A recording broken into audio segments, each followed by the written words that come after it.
Role sound, camera and action. मेरे दोस्तों, film Sholay का वो आइकॉनिक टैंकी वाला सीन तो आपको याद ही होगा। मौसी जी जब गांव वाले पूछते हैं कि भाई सुसाइड क्यों कर रहे हो, तब कहते हैं कि इस मौसी ने बसंती से शादी नहीं होनी थी। अरे भाई, ये सुसाइड क्या होता है? अंग्रेज लोग जब मरते हैं तो उसे सुसाइड कहते हैं। लेकिन ये अंग्रेज लोग मरते क्यों हैं? मगर इस डायलॉग में एक लाइन है जिसमें वीरू बोलता है कि इस स्टोरी में इमोशन है, ड्रामा है, ट्रेजेडी है। इस स्टोरी में इमोशन है, ड्रामा है, ट्रेजेडी है।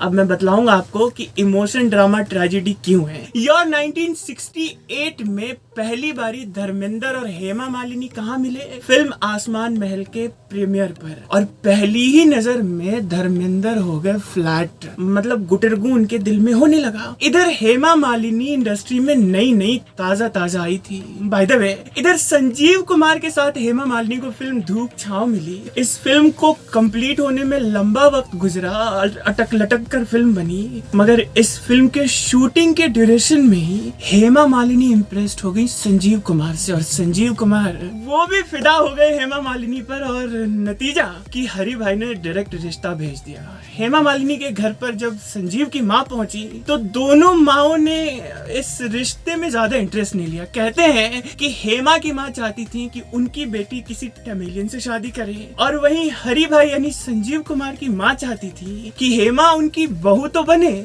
मगर घर गृहस्थी संभाले, रोटी बनाए, सब्जी बनाए। सो ये रिश्ता यहीं रुक गया। इधर हेमा मालिनी को जितेंद्र के साथ एक फिल्म मिल गई, वारिस। इस फिल्म के दरमियान जितेंद्र फुल टू फ्लैट दीवाने हो गए हेमा मालिनी पर, जबकि वो शोभा सिप्पी से एंगेज थे। शोभा सिप्पी जो कि ब्रिटिश एयरवेज में एयर होस्टेस थी। उधर धर्मेंद्र के साथ हेमा की माँ ने इसीलिए रजामंदी दे दी वक्त गुजारने की कि धर्मेंद्र 4 बच्चों के फादर हैं, मगर हेमा मालिनी अभी भी संजीव कुमार को ही चाह रही है, और इधर जितेंद्र हेमा मालिनी को। मगर जब जया चक्रवर्ती यानी हेमा मालिनी की माँ को पता चला कि धर्मेंद्र उनकी बेटी के करीब आ रहे हैं फिल्म तुम हंसी मैं जवां के जरिए, तो उन्होंने जितेंद्र के साथ शादी के लिए रजामंदी दे दी कि कम से कम जितेंद्र बैचलर तो है। मगर इधर प्रोड्यूसर डायरेक्टर्स को हेमा मालिनी और धर्मेंद्र की जोड़ी में सक्सेसफुल फिल्मों की झड़ी दिख रही थी। सो धर्मेंद्र और हेमा मालिनी प्रतिज्ञा, जुगनू, सीता और गीता, पत्थर और पायल, शराफत जैसी फिल्में करते हुए एक दूसरे के और करीब चले जा रहे थे। मगर हेमा की माँ और उनके पापा वीएस रामानुजम ने हेमा को जबरन जितेंद्र से शादी करने के लिए दबाव डालना शुरू किया, और उनको वो मद्रास यानी अब के चेन्नई ले गए। अब हेमा मालिनी जितेंद्र से शादी नहीं करना चाहती थी, मगर जब माँ बाप ने इमोशनली ब्लैकमेल करना शुरू करा तो उन्होंने भी कहा कि ठीक है। इधर जितेंद्र की फैमिली यानी बोले तो कपूर फैमिली पंडित के साथ मद्रास पहुंच गई, मगर किसी तरह धर्मेंद्र को जब भनक लगी कि उनके दिल की दुनिया आबाद होने से पहले बर्बाद होने जा रही है, तो उन्होंने सबसे पहले शोभा सिप्पी को फोन किया और कहा कि देखो जीतू को एंगेजमेंट तुमसे की और शादी हेमा से कर रहा है। और धर्मेंद्र पहुंचे पहली ही फुर्सत में मद्रास, और उधर शोभा सिप्पी भी पहुंची अपने भाई के साथ। दोनों ने मिलके जो बवाल काटा कि इस रिश्ते को पहले तो टाल दिया गया आगे के लिए, और बाद में कैंसिल ही कर दिया गया। इधर शोभा सिप्पी ने जितेंद्र पे दबाव डाला कि चलो शादी करते हैं। 31 अक्टूबर 1974 को शोभा सिप्पी और जितेंद्र ने शादी कर ली। मगर इधर फिल्में करते हुए धर्मेंद्र और हेमा मालिनी को जोड़ी को जब बॉक्स ऑफिस पर सुपरहिट फिल्मों की गारंटी माना जाने लगा, तो हेमा के मम्मी डैडी हेमा मालिनी पर पहरेदारी करने लगे। शूटिंग पर हेमा जाती तो कोई ना कोई जरूर होता था माँ बाप में से, और धर्मेंद्र के साथ बिल्कुल मुलाकात नहीं हो पाती थी।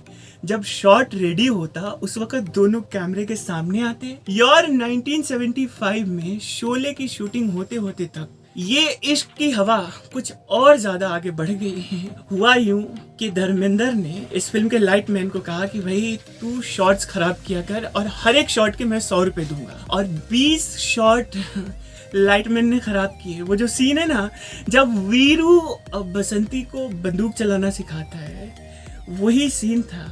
इधर हेमा के फादर ये जिद पकड़ कर बैठे हुए थे कि वो अपने जीते जी तो कभी भी धर्मेंद्र और हेमा मालिनी की शादी होने नहीं देंगे। और ट्रेजेडी और आयरनी देखिए कि ईयर 1976 के आसपास हेमा के फादर की कार्डियक अरेस्ट से डेथ भी हो गई। फिर भी हेमा मालिनी और धर्मेंद्र का रिश्ता पहले की तरह ही अटूट रहा।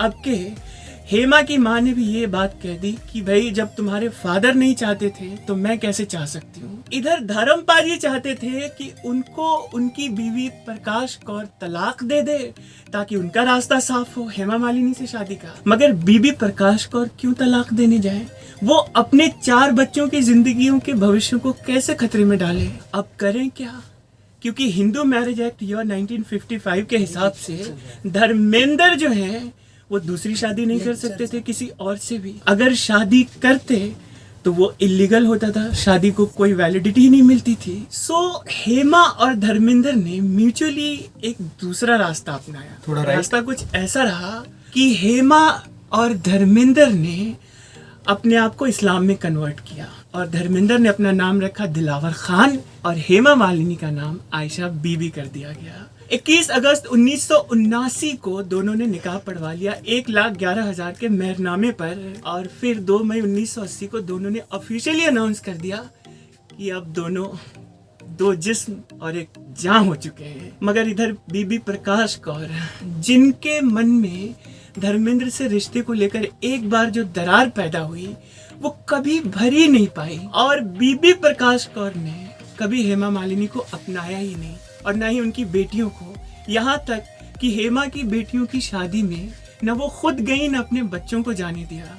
मगर सबसे ट्रैजिक पार्ट इस लव स्टोरी का ये रहा कि हेमा मालिनी से जैसे ही संजीव का रिश्ता ठुकराया गया, संजीव कुमार ने साफ कह दिया कि वो अब शादी नहीं करेंगे। और ईयर 1985 में उनकी अनफॉर्चुनेटली डेथ भी हो गई।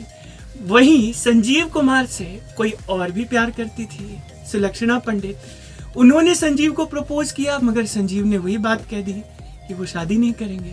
सुलक्षणा ने भी कसम खा ली कि संजीव से शादी नहीं तो किसी और से नहीं। उधर हेमा मालिनी की पर्सनल लाइफ में देखा जाए तो उनके फादर की डेथ हो गई, उनकी माँ की भी रजामंदी नहीं थी। इस पूरे लव स्टोरी में जैसे कि वीरू टंकी पे खड़ा होके बोलता है, इमोशन है, ड्रामा है, ट्रेजेडी है। इस स्टोरी में इमोशन है, ड्रामा है, ट्रेजेडी है। तो आपको क्या लगा कि फिल्मों के डायलॉग सिर्फ फिल्मों तक ही रहते हैं?